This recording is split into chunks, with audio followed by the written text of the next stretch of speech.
the dawn of the 18th century, Boston was a city shaped by water and belief. From above, it appeared compact and irregular, a tangle of wooden houses and narrow streets pressed between the harbor and surrounding marshland. The town clung to a peninsula, its shoreline jagged and alive with activity.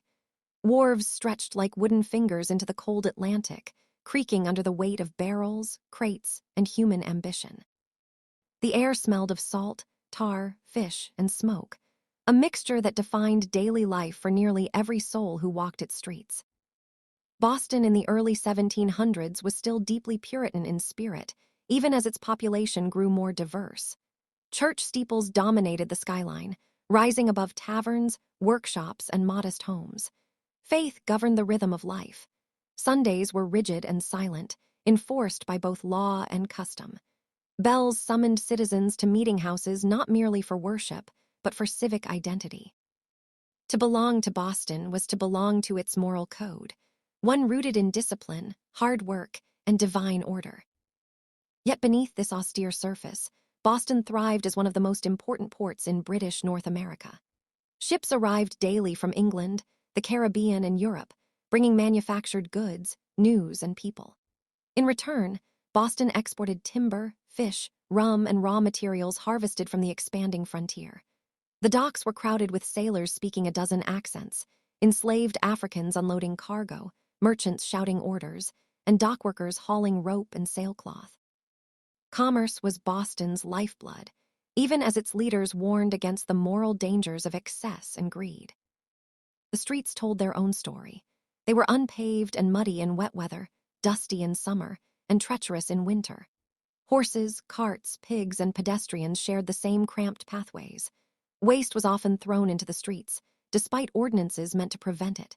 Fires were a constant threat in a city built largely of wood, and the memory of earlier devastating blazes lingered in public fear. Night watchmen patrolled after dark, calling out the hours while carrying lanterns and staffs. Homes varied widely.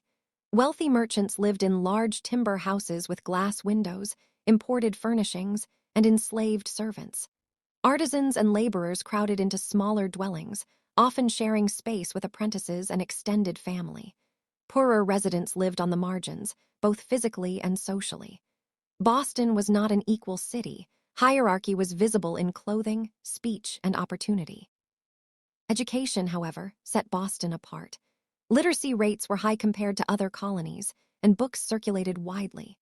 Harvard College, just across the Charles River in Cambridge, served as a beacon of intellectual life. Pamphlets, sermons, and newspapers were read aloud in taverns and homes, spreading ideas quickly through the population. Though loyal to the British crown, Bostonians were already accustomed to thinking critically and arguing loudly about authority. This early Boston was still a British town in identity, flying the Union flag and celebrating royal events, but distance from England-bred independence in practice. Local councils, town meetings, and merchant networks made decisions with minimal interference.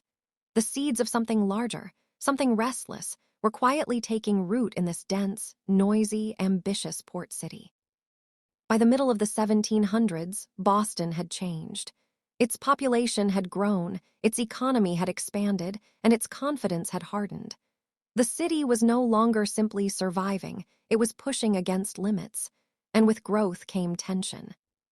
The 7 Years' War left Britain deeply in debt, and Parliament looked to the American colonies to help pay the cost.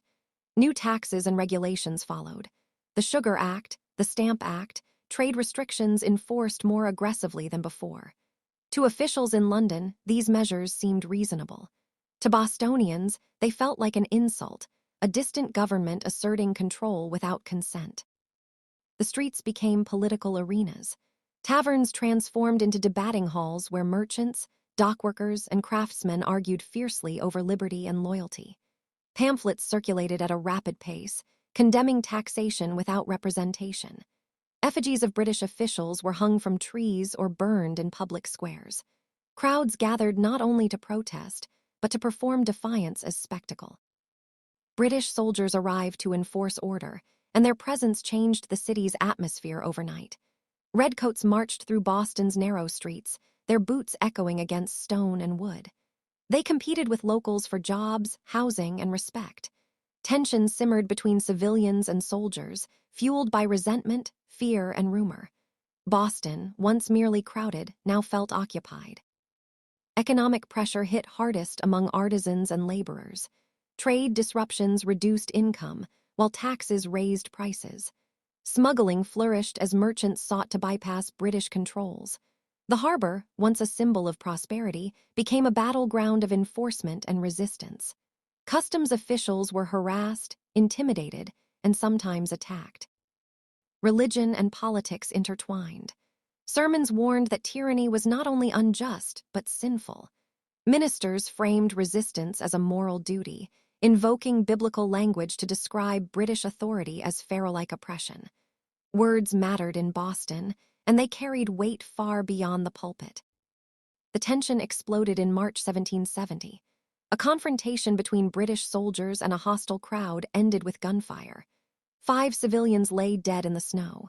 The event became known as the Boston Massacre, and its impact was immediate and profound. Engravings circulated showing innocent colonists slaughtered by ruthless soldiers, hardening public opinion.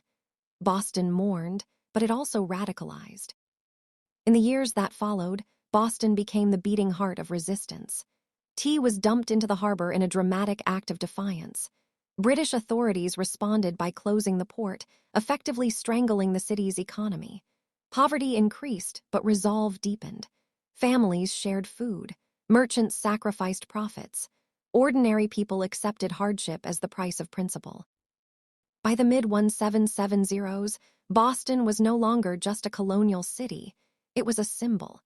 Every street, every meeting house, every dock carried political meaning. The city had transformed from a loyal British port into the epicenter of rebellion. The outbreak of open war sealed Boston's fate.